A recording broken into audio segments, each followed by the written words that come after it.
Bom, então, mais uma vez, ainda dando sequência ao estudo do livro Missionários da Luz, nós ainda estamos no capítulo 13. Dessa vez, nós vamos estar estudando ele pela penúltima vez. Nós ainda não vamos conseguir acabar ele hoje, mas na semana que vem a gente acaba. E a gente estava naquele trecho do capítulo que o Alexandre estava falando para o André Luiz da vinculação do espírito com o sangue, inicialmente, né, do novo ser que vai vir ali, e cita inclusive algumas passagens da Bíblia que já os profetas já diziam isso, que Jesus também, em muitos momentos, confirma essa questão da importância do sangue, da vinculação da alma, né, ao sangue, e também a gente sabe que a alma também está ligada principalmente a outros órgãos importantes, mas isso acontece mais adiante. Mas ao coração, ao cérebro, dependendo da nossa, é, do nosso potencial mais desenvolvido em determinado setor. E aí, quando o Alexandre fala isso para o André Luiz, o André Luiz fica impressionado, né? E ele fala aqui, né? Fortemente impressionado com a revelação do respeitável amigo, observei. Porque terminou o capítulo anterior, o parágrafo anterior, dizendo assim, que o sangue é a nossa vida, né? E em determinado momento da nossa encarnação, se nós não cuidamos do sangue, não cuidamos da nossa saúde, se existem interrupções do fluxo desse sangue, ou total, né, impedimento da circulação dele, acontecem as enfermidades até chegar ao máximo do problema que pode acontecer com uma encarnação, que é a impossibilidade de continuar a vida naquele corpo. E aí a alma parte, a alma desencarna. E aí foi terminando assim que o André Luiz agora começa os comentários dele, né? Fortemente impressionado, ele comenta, ele observa. Oh, como é grande a responsabilidade do homem em frente ao corpo material. Diz bem, acrescentou o orientador, ao se referir com semelhante admiração a esse soberano dever da criatura reencarnada. Então, dizendo, o André Luiz e o Alexandre comentando e a gente entendendo o quanto é importante o cuidado que nós temos que ter com o nosso corpo, com a nossa saúde, porque isso realmente é uma bênção divina que nós temos para passar nossa experiência, para usar nessa escola e de responsabilidade nossa o que acontece com ele, né? E aí ele segue, o Alexandre então comentando com essa observação do André Luiz. Sem atender às pesadas responsabilidades que lhe competem na preservação do vaso físico, homem algum poderá realizar o progresso espiritual. O espírito renasce na carne para a produção de valores divinos em sua natureza, mas como atender a semelhante imperativo, destruindo a máquina orgânica, base fundamental do serviço a fazer? Então aqui a gente tem uma breve, né, um breve comentário da importância realmente que é esse corpo físico, porque a gente tem uma tendência muitas vezes de quando a gente vai entendendo a importância do espírito acima da carne, existem os extremos, e aí às vezes a gente acaba menosprezando a carne, menosprezando o corpo, a saúde, porque fala assim, ah, tudo é espírito, o espírito equivale, a vida espiritual equivale, e menospreza o corpo. Então nem um extremo, nem outro, mas principalmente o equilíbrio disso tudo, valorizando sempre acima de tudo o espírito, mas dando o devido valor, o devido respeito, a devida importância, a responsabilidade que a gente tem que ter com o nosso corpo. E aí, falando isso, né, segue. Ainda agora, referia-se você à lei da herança. Porque o André Luiz estava perguntando, né, se o corpo, o espírito que vem, ele vai estar sujeito a tudo o que aquele corpo vai impor a ele? O corpo terreno é também um patrimônio herdado há milênios e que a humanidade vem aperfeiçoando através dos séculos. A gente não para pensar nisso muitas vezes, né?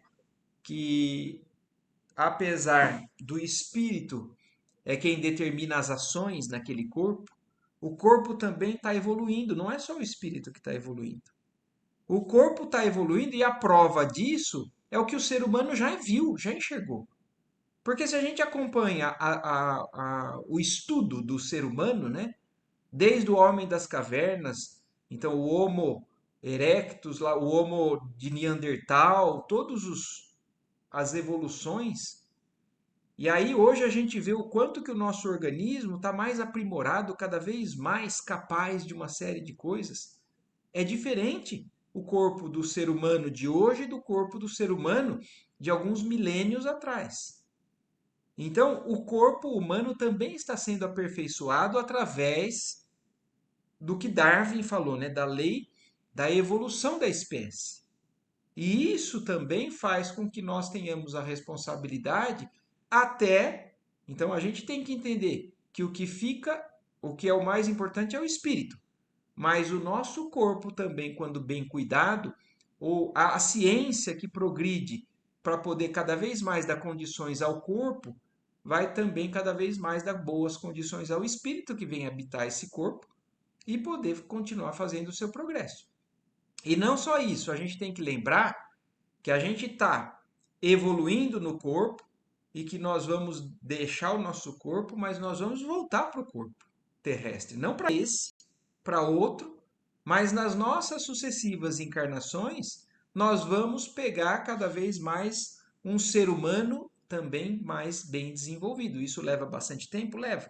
Mas o que ele está falando é isso, que o corpo humano é um patrimônio herdado da humanidade que vem evoluindo através dos séculos. O plasma, sublime construção efetuada ao influxo divino com água do mar, olha que interessante que ele fala aqui, né? O plasma do nosso corpo parte da água do mar. E isso também na ciência já foi comprovado lá atrás, que a vida veio do mar. Os primeiros seres vivos foram formados na água, se desenvolveram depois a partir disso. Então, os primeiros peixes, depois os peixes saíram da água, começaram a se deslocar para a terra, os anfíbios, e depois os répteis, e depois as aves e os mamíferos, e aqui estamos nós. Mas a origem da vida orgânica na terra vem da água do mar, como ele está falando aqui. E essa água, então, é o fundamento primordial das organizações fisiológicas. E voltando à crosta, temos de aproveitar-lhe a herança mais ou menos evolvida no corpo humano. A essa altura das elucidações surpreendentes para mim, Alexandre, depois de ligeiro intervalo, continuou. Então, Alexandre continua explicando essa questão do que a gente está aqui aprendendo hoje. Por isso mesmo, não desconhece você que enquanto nos movimentamos na esfera da carne, somos criaturas marinhas respirando em terra firme. O que ele está falando aqui é algo que remonta à ciência da humanidade, o que vem descobrindo, né? No processo vulgar de alimentação, não podemos prescindir do sal. Nosso mecanismo fisiológico, a rigor, se constitui de 60% de água salgada, cuja composição é quase idêntica à do mar, constante dos sais de sódio, de cálcio, de potássio. Encontra-se na esfera de atividade fisiológica do homem reencarnado o sabor do sal no sangue, no suor, nas lágrimas, nas secreções. Olha isso, a gente não para pensar isso. Quanto que tudo é muito bem estruturado por parte de Deus, por parte da espiritualidade, que às vezes a gente não se atenta. Os corpúsculos aclimatados nos mares mais quentes viveriam à vontade no líquido orgânico. Há verdadeiras surpresas de comparação analógica que poderíamos efetuar nesse sentido. Então, ele deu só uma pincelada da perfeição da obra divina, de onde nós viemos, a parte orgânica está falando. Como que é possível ter vida na Terra? Porque o espírito que habita esse corpo vivo é quem traz uma série de outros elementos, né? A inteligência, a moral, uma série de coisas. O princípio vital, inclusive, vem dali. mas a organização, né, dos elementos moleculares da, da matéria são todos praticamente os mesmos e partem do mar, como ele está falando aqui. E aí o André Luiz estava encantado, né? Não soube o que responder em vista das definições ouvidas. E ante o meu silêncio foi o próprio Alexandre que continuou, depois de significativa parada.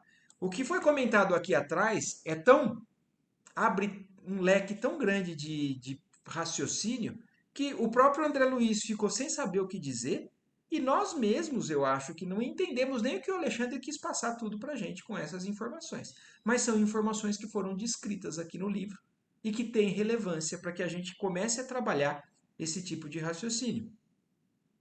E aí ele continua, o Alexandre, porque viu que o André Luiz ficou mudo, né? Como vê, em renascendo na crosta do mundo, recebemos com o corpo uma herança sagrada, cujos valores precisamos preservar, aperfeiçoando-o.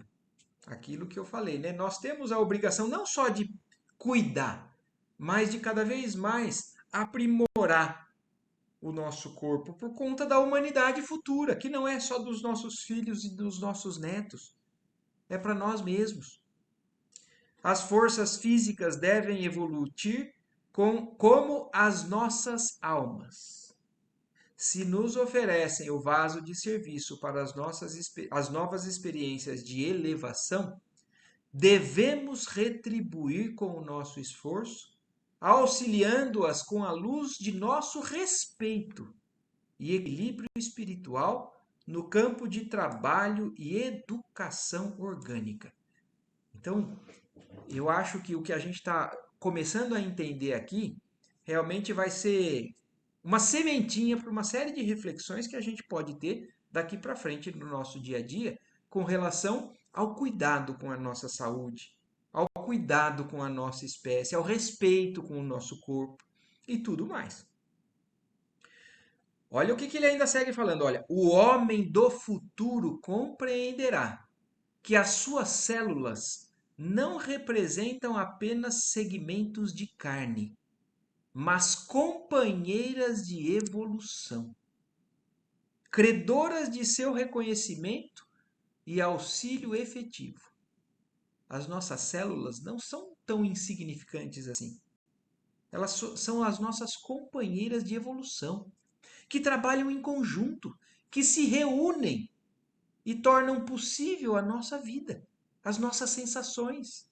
Tudo o que a gente faz aqui depende desses microseres que habitam em nós. Sem esse entendimento de harmonia no império orgânico, é inútil procurar a paz. Olha isso, olha a que ponto chega a conversa do Alexandre.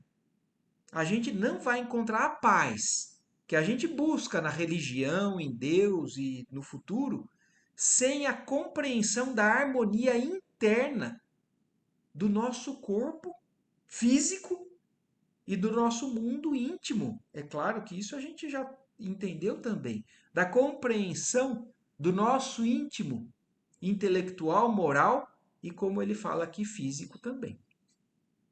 A conversação brilhante do orientador magnânimo e sábio sugeria sublimes questões. Entretanto, ele mesmo recordou-me o trabalho em curso e deu por findos os esclarecimentos daquela hora. Então acabou. Essa pincelada que o André Luiz nos passou aí, mas que foi, na verdade, um ensinamento do Alexandre, foi só essa pincelada, porque o trabalho que eles estavam fazendo ali continua. Então vamos voltar agora ao processo de reencarnação do Segismundo, que está quase no fim. Olha aqui, passou já da meia-noite. Estávamos a 2 horas depois da meia-noite.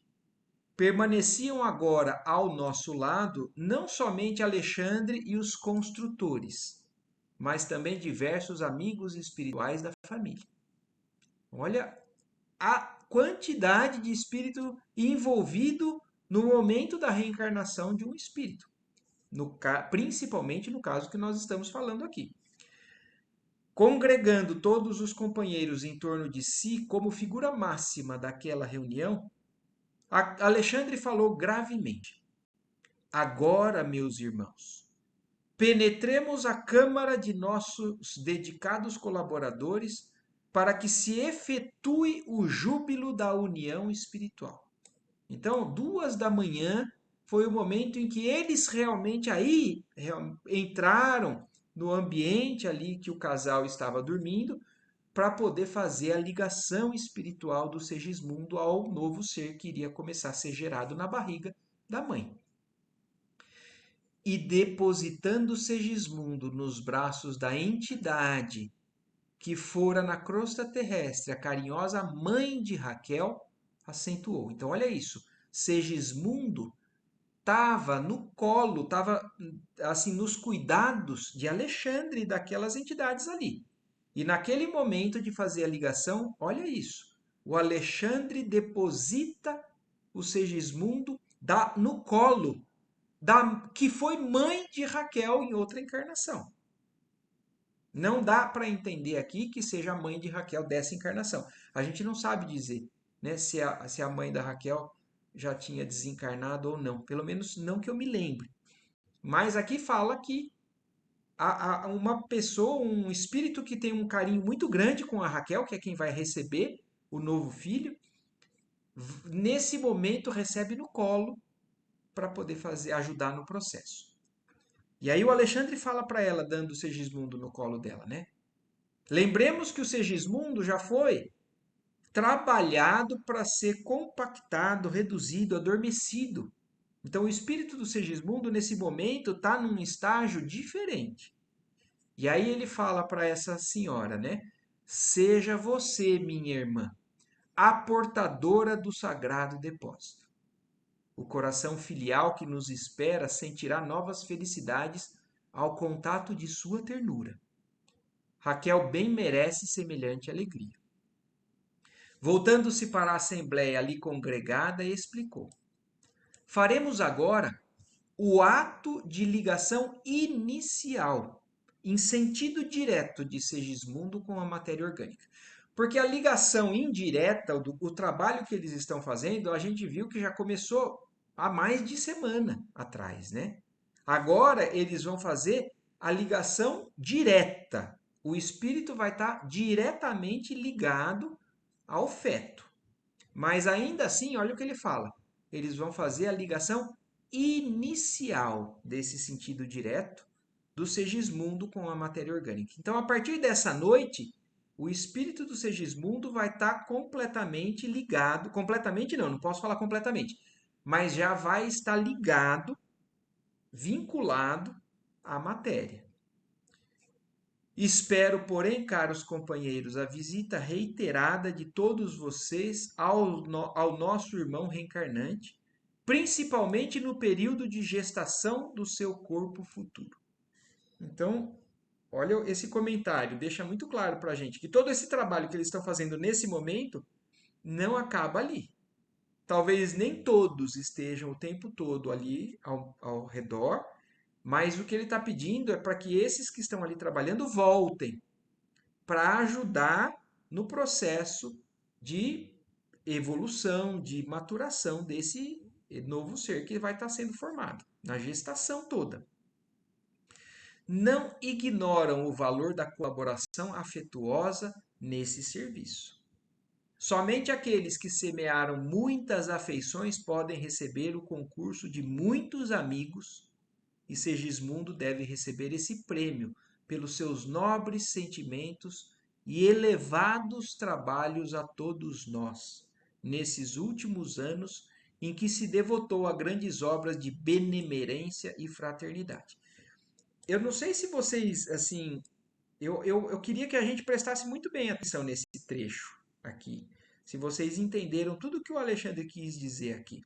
Eu não sei se eu entendi tudo, mas do que eu entendi, me mostra, primeiro, a gente às vezes não faz ideia do envolvimento espiritual que tem em todo o processo de uma gestação. Agora, depois disso, olha o comentário que ele fala. Somente aqueles que semearam muitas afeições podem receber o concurso de muitos amigos.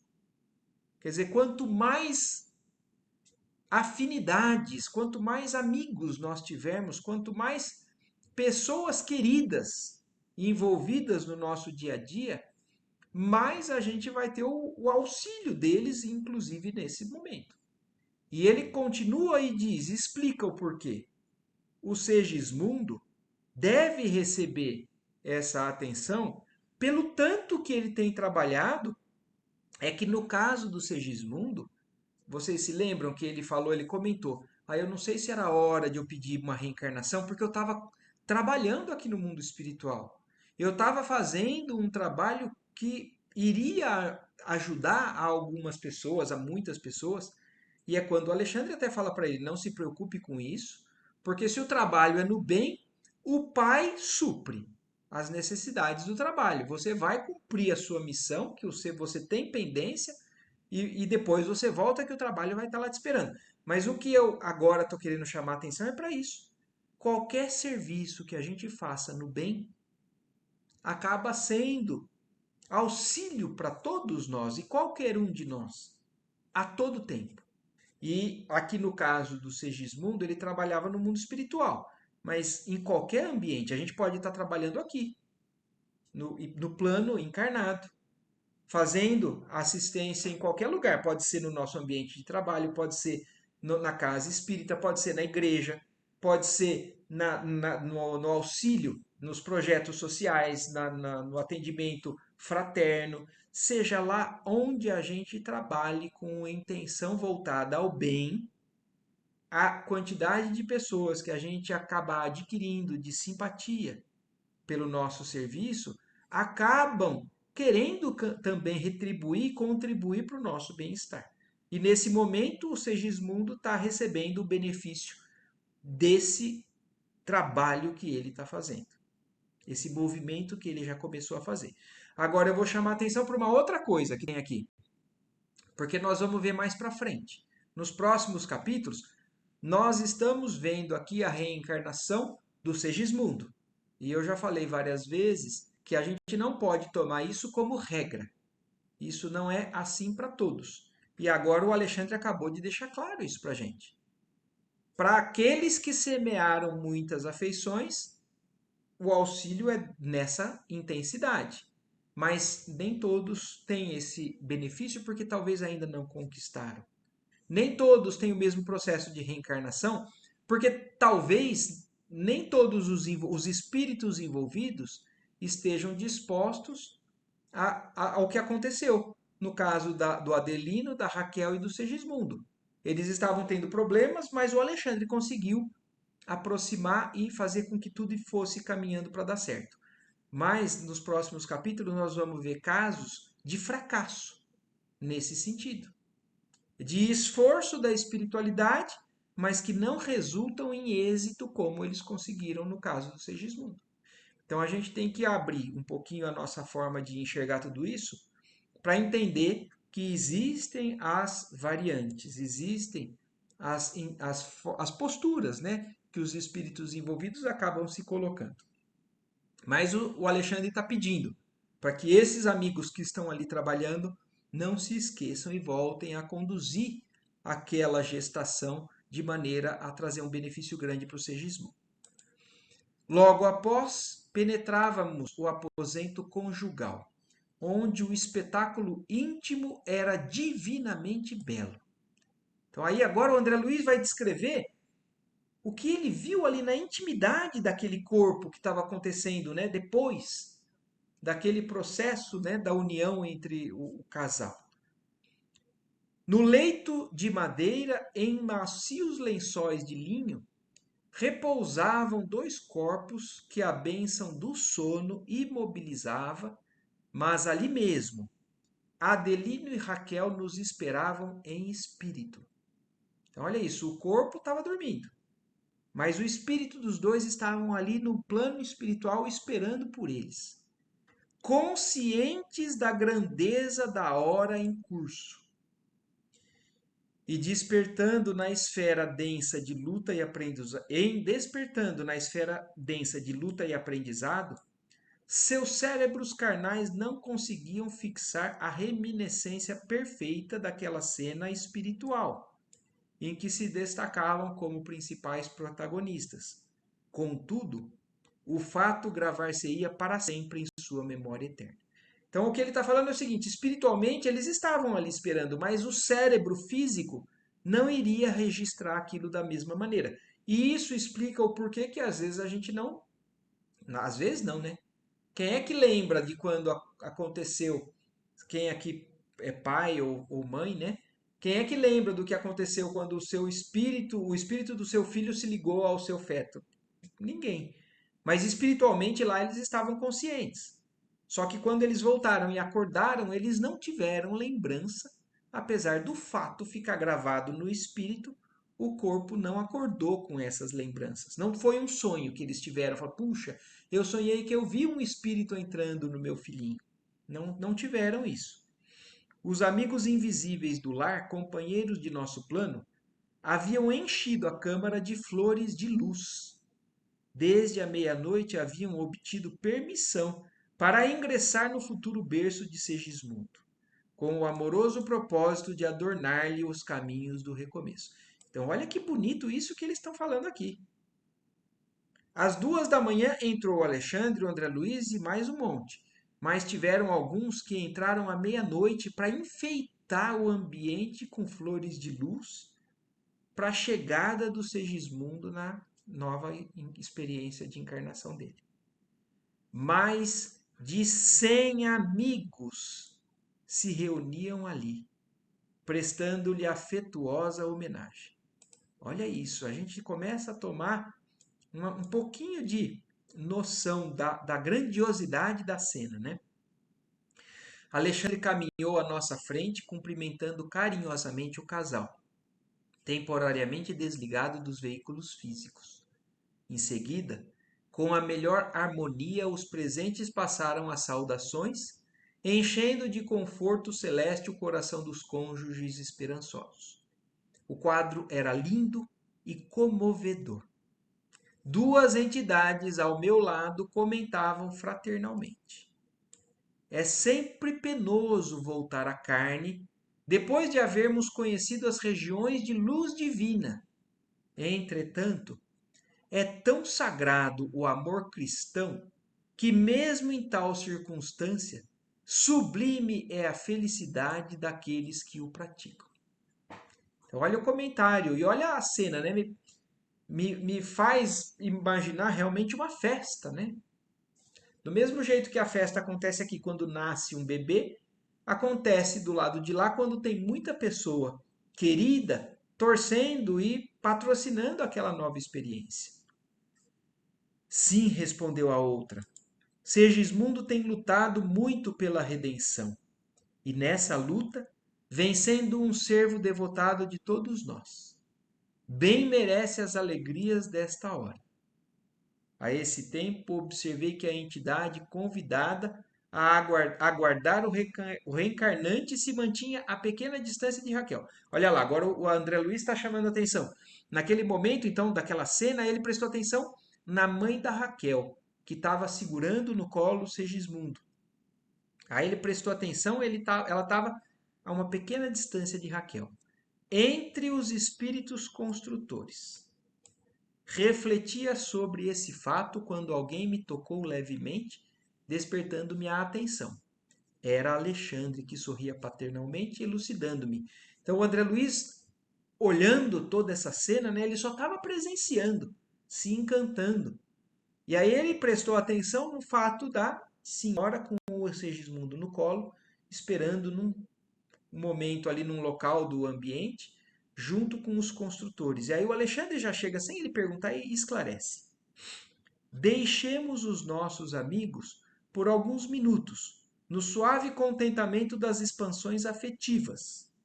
Iniciaremos o trabalho no momento oportuno.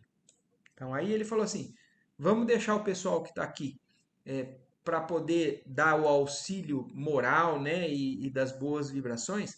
E vamos agora, André, propriamente ao trabalho da ligação do Segismundo.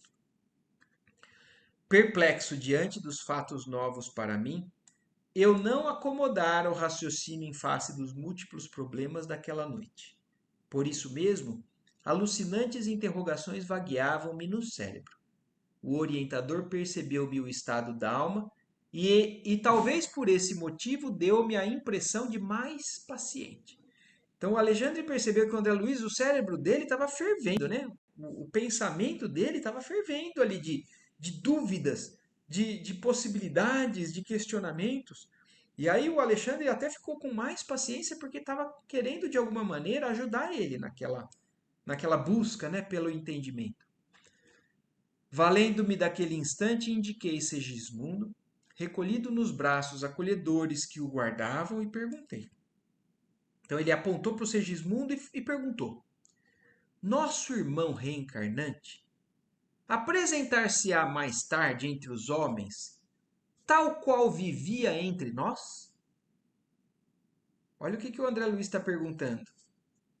O nosso irmão que vai entrar num novo corpo, quando ele crescer, ele vai ser igual ao que eu estava vendo aqui, o Segismundo que eu conheci? Porque é uma dúvida que passa pela cabeça de alguém que está começando a descobrir tudo isso.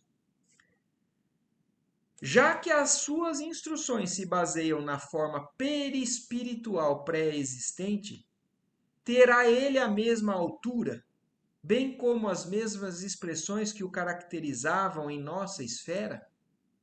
Então, olha isso, o André Luiz perguntando para o Alexandre, você até agora está me ensinando que é a organização do perispírito que influencia o corpo, que influencia a vida que vai acontecer, porque é o espírito quem manda. Então, esse corpo vai tomar a forma do espírito. Então, quando a gente reencarna, a gente tem o mesmo aspecto da reencarnação passada? É essa basicamente a pergunta do Alexandre, do André Luiz. Porque se o perispírito tem uma forma, podem passar 200 anos ou 100 anos, talvez não tenha problema a gente ter sósias no passado que somos nós mesmos, né? Será que então nós somos iguais nas encarnações passadas? É isso que o André Luiz está perguntando. E aí o Alexandre respondeu sem titubear. Raciocine devagar, André. Falamos da forma pré-existente, nela significando o modelo de configuração típica, ou mais propriamente, o uniforme humano.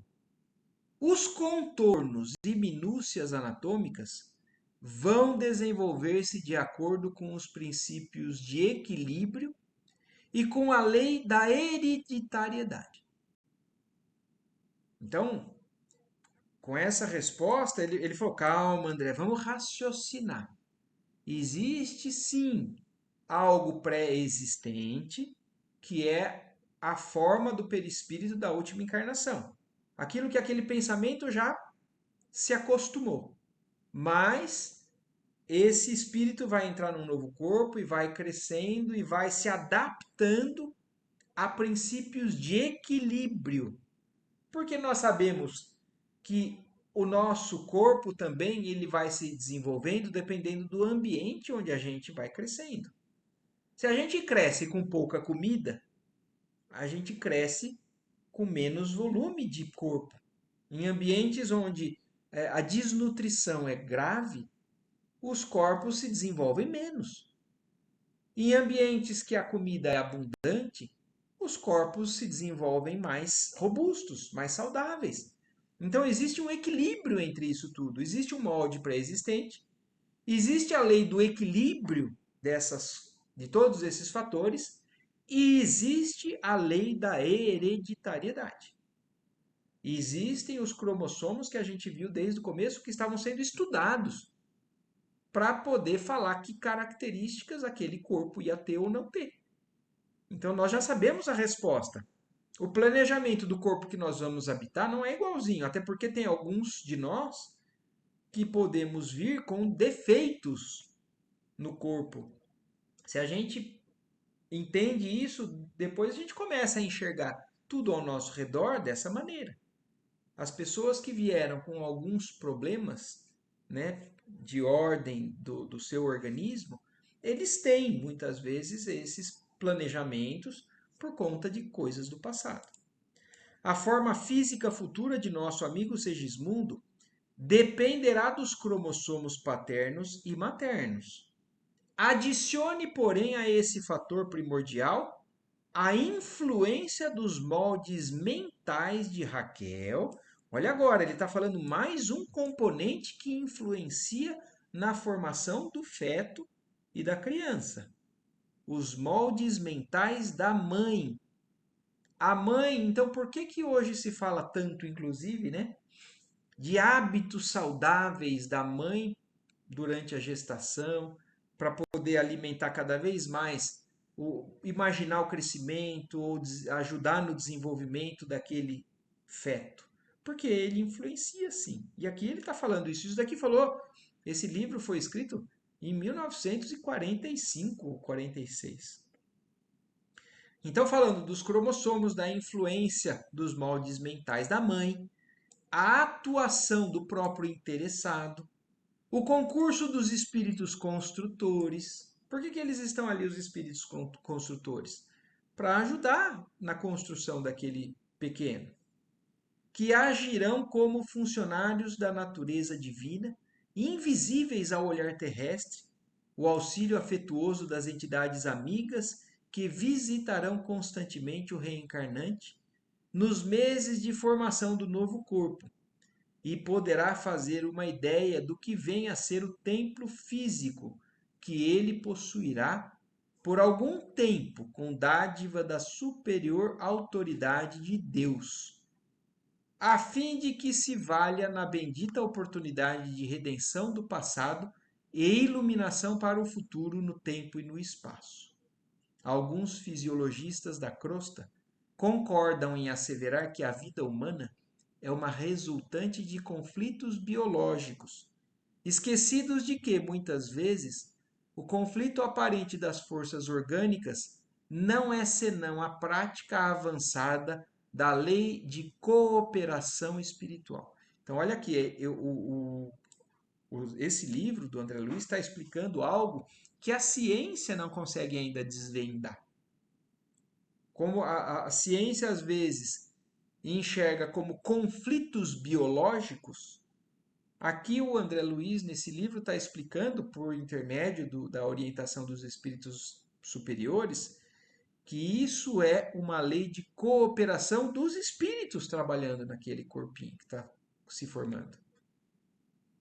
E aí o André Luiz responde: Segismundo terá então, insisti, uma forma física eventual, imprecisa, por enquanto, ao nosso conhecimento? Quer dizer, o que você está querendo dizer é que nós não vamos saber exatamente como o Segismundo vai ser quando crescer?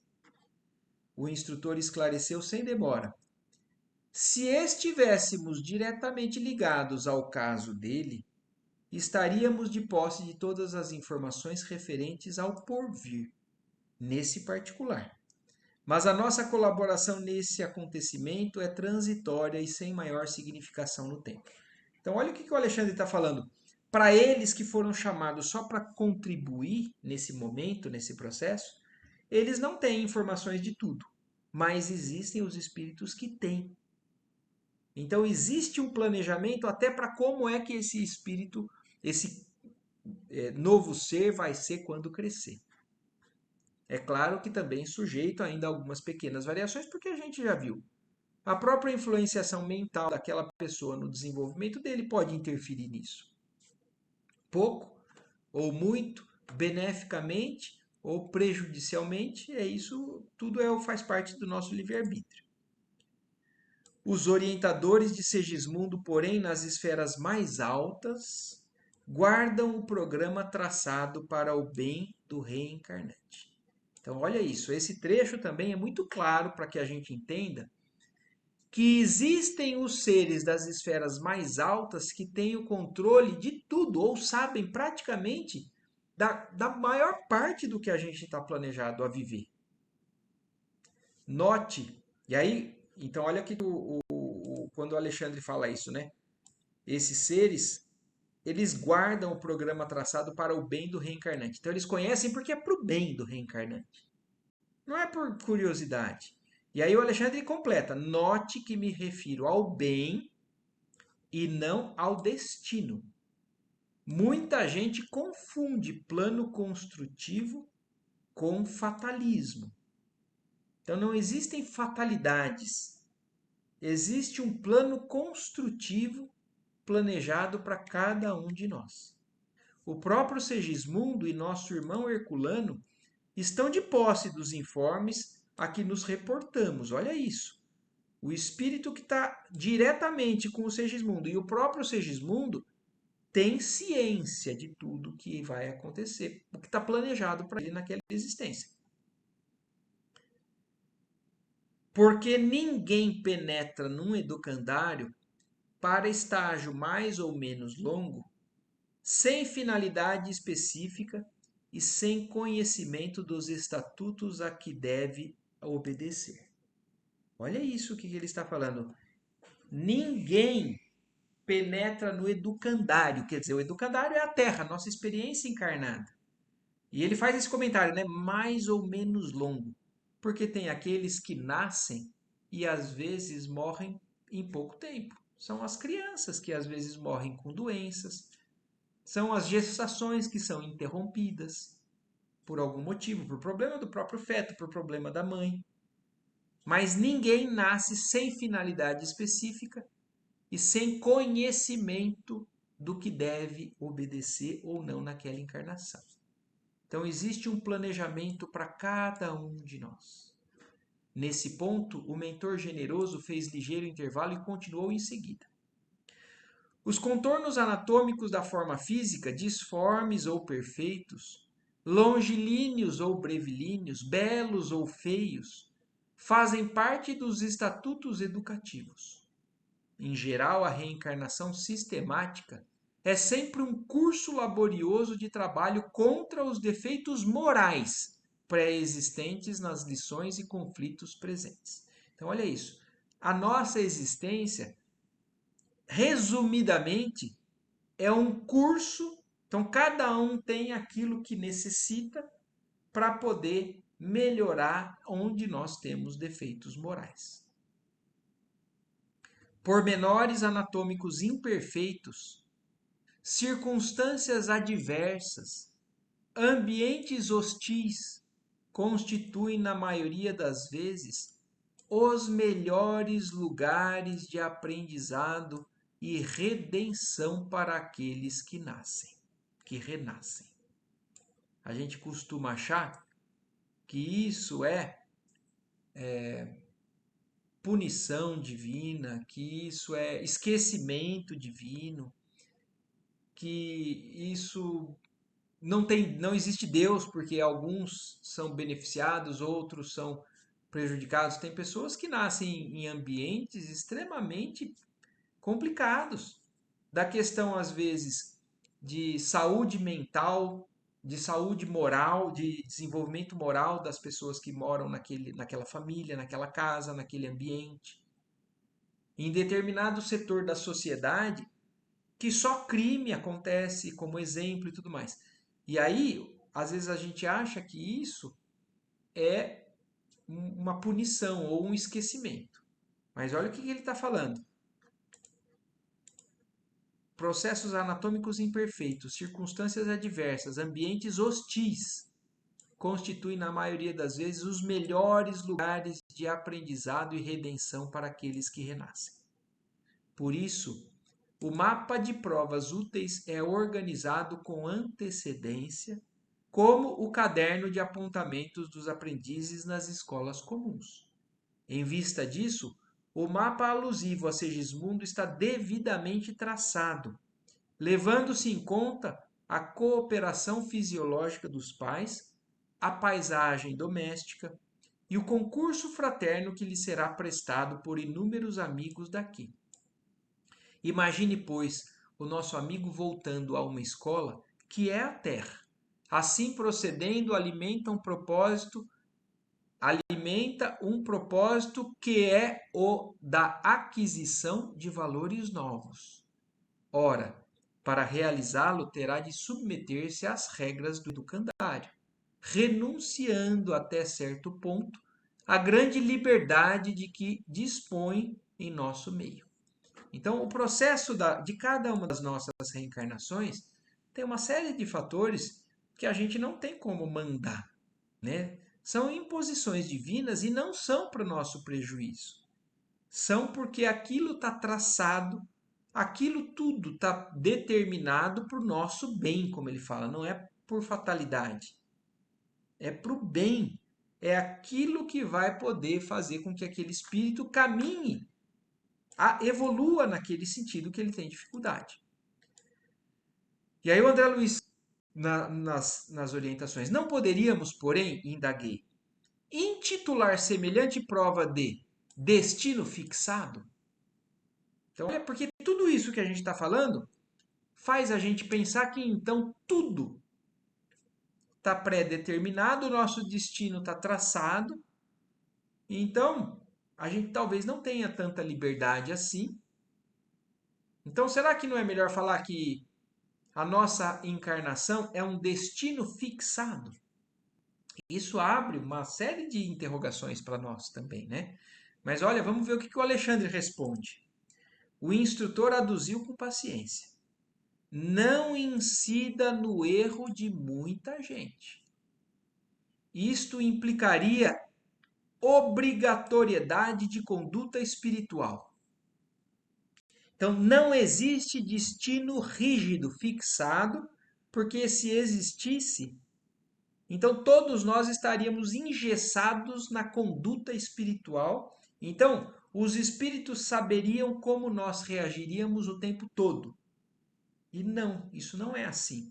Eles conhecem as nossas tendências, mas o esqueleto, as situações principais da nossa existência estão traçadas, sim. Mas como nós reagimos a tudo isso é o nosso livre-arbítrio. Se a gente reage bem e aprende, a gente avança e as coisas, às vezes, nas nossas vidas são conduzidas para outras experiências, para situações melhores ou às vezes ainda piores porque as provas não acabaram.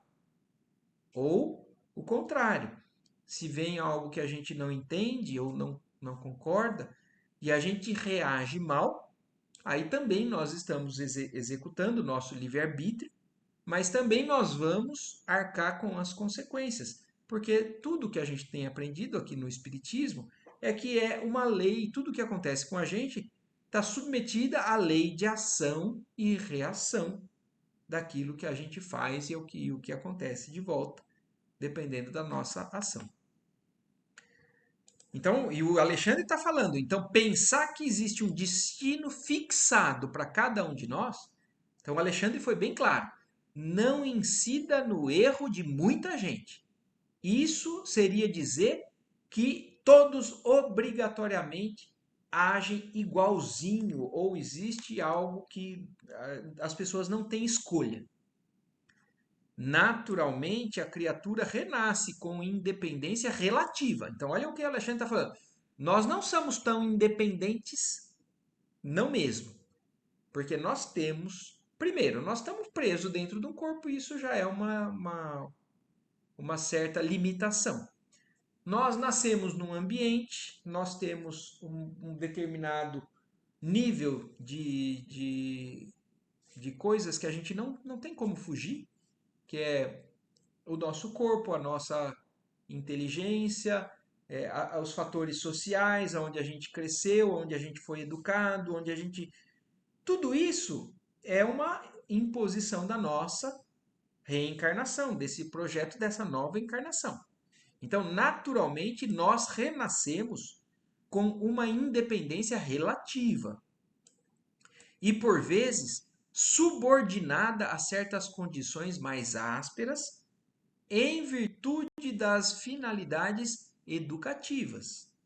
Mas semelhante imperativo não suprime em caso algum o impulso livre da alma, no sentido de elevação, estacionamento ou queda em situações mais baixas.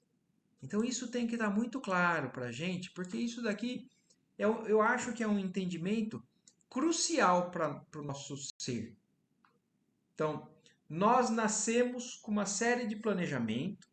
Existem condições que a gente vive, que a gente está submetido sem a gente escolher. E algumas vezes são situações difíceis, sim, ó, condições mais ásperas. Em virtude das finalidades educativas, então não é punição, é para nossa própria educação. Mas tudo o que a gente é submetido, em nenhum momento a gente está engessado na maneira de reagir. Aí está a nossa liberdade. Então, em caso algum, nós não somos suprimidos no impulso livre que a nossa alma tem de reagir a essas questões da vida. Só que como a gente reage é o que determina o nosso futuro, o nosso bem-estar ou o nosso mal-estar. Porque olha como ele fala: o impulso livre da nossa alma, no sentido de elevação, de estacionamento ou de queda. Então, essas situações foram conversadas, trabalhadas por nós, e aí quando a gente vem, a gente está com a liberdade de mostrar o que a gente aprendeu. Ou a gente cresce, ou a gente fica no mesmo, ou às vezes a gente afunda. Existe um programa de tarefas edificantes. Existe um programa de tarefas edificantes a serem cumpridas por aquele que reencarna, onde os dirigentes da alma fixam a cota aproximada de valores eternos que o reencarnante é suscetível de adquirir na existência transitória. Eu acho muito lindo isso que está escrito aqui também.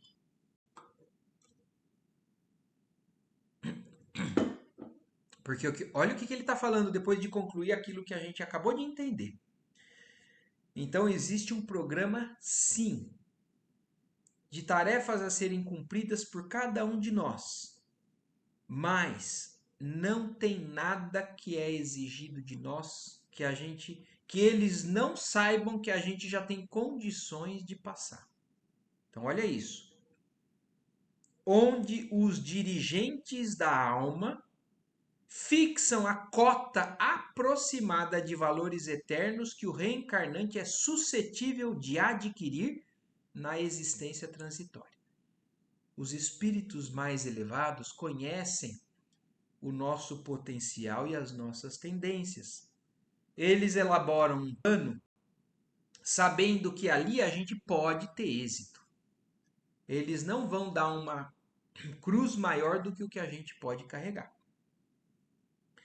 Então é muito lindo a gente entender isso, que existe um planejamento de espíritos que nos amam de luz, que apostam na gente, que sabem que ali se a gente passar, a gente vai adquirir valores, a gente vai conseguir ir mais adiante. Agora é claro que a gente tem a liberdade, ou às vezes a gente tem a insistência, a fraqueza e não conseguiu. E o espírito que torna a esfera de carne pode melhorar essa cota de valores, ultrapassando a previsão superior, pelo esforço próprio intensivo, ou distanciar-se dela, enterrando-se ainda mais nos débitos para com o próximo, menosprezando as santas oportunidades que lhe foram conferidas.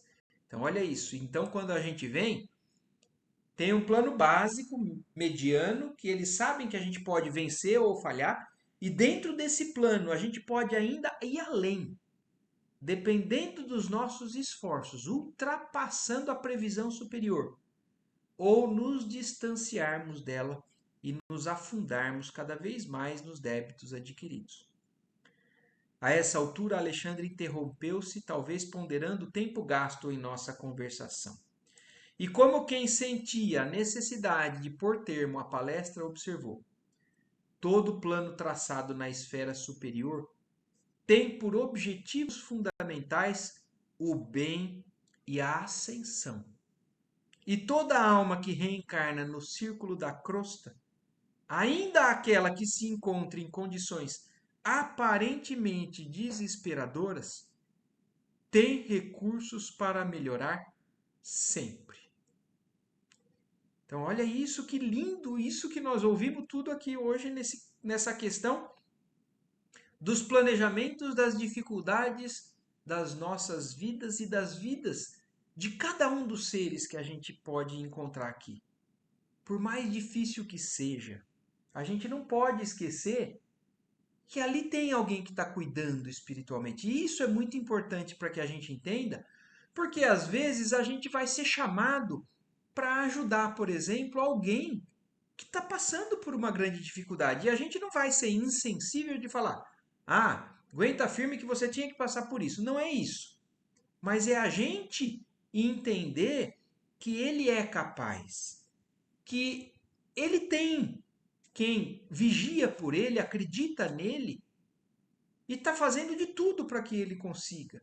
E isso vale para as outras pessoas e isso vale principalmente para nós mesmos. Porque deixa muito claro que nenhum de nós aqui tem uma encarnação sem o objetivo do nosso próprio bem e do nosso próprio crescimento. Independente das circunstâncias que cada um de nós se encontre, nós sempre estamos bem amparados. Tudo que nós estamos passando está sendo vigiado e era planejado, e nós temos recursos para poder subir com essas oportunidades e não descer. A gente não pode pensar na opção descer. Apesar de que muitas vezes a gente se vê desesperado, a gente se vê desanimado e acha que o caminho é realmente impossível para nós. Mas o que o Alexandre está nos contando aqui não é isso. É que todos nós temos condições, porque olha como ele falou lá atrás. Os espíritos que coordenam, eles traçaram para a gente o que eles sabem que nós somos capazes de adquirir de valor naquela encarnação. Não está sendo exigido nada além do que nos é possível. E aí, por hoje, eu acho que eu encerro por aqui. Da próxima vez, a gente vai conseguir acabar. Porque aí vai falar exatamente do processo reencarnatório do Segismundo. Aí vai ser a ligação mesmo, o processo mecânico, né, de ligação do espírito dele, mas o que foi dito até aqui, até porque já passamos uma hora junto aqui, né? Mas eu acho que já tem bastante informação para a gente pensar durante essa semana inteira. E eu não sei se ficou alguma dúvida ou se ficou alguma questão que vocês, pelo texto aí, acharam que tinha algo a mais para ser falado, ou alguma coisa diferente do que eu entendi. Aí, se tiver, vocês falem agora, por favor. Não? Então tá joia. Então agradecemos a Deus por a gente estar junto aqui, lutando para aprender tudo isso, para buscar força para poder vencer, né, as nossas dificuldades.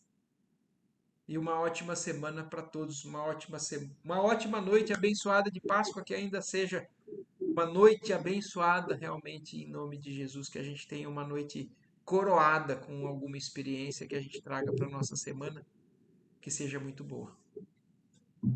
Certo? Que assim seja. Boa noite. Que Boa assim seja. noite. Tchau, gente.